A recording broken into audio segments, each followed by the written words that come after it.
ஷாதி என்ன பண்ணிட்டுருக்க? 2026 தேர்தலில் விஜய் ஆட்சிக்கு வருவான்னு நீ நினைக்கிறியா? இது தேர்தலா?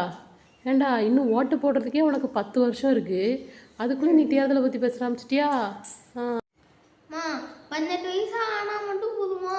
திருவள்ளுவர் சொன்ன மாதிரி யாருக்கு ஓட்டு போடணும், எப்படி ஓட்டு போடணும் தெரிஞ்சனமா போடணும்.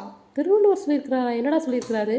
என்ன சொல்லியிருக்காருன்னா, குடிப்பிறந்து குற்றத்தின் நீங்கி வடுப்பறியும் நானுடையான் சுட்டே தெளிவு அப்படின்னு சொல்லியிருக்காருமா.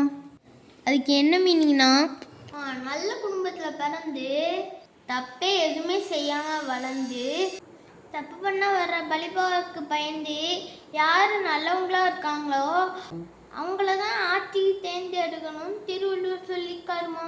அப்படியாடா? சரி, இன்னும் 1 வருஷம் இருக்குல்ல, யோசிச்சு தேர்ந்தெடுத்துருவோம். இந்த மாதிரி திருக்குறளோட விளக்கத்தை ரொம்ப எளிமையாக தெரிஞ்சுக்கணுன்னா நம்ம சேனலை சப்ஸ்கிரைப் பண்ணிவிட்டு பக்கத்தில் உள்ள பெல் பட்டனையும் கிளிக் பண்ணிவிடுங்க. தேங்க்யூ.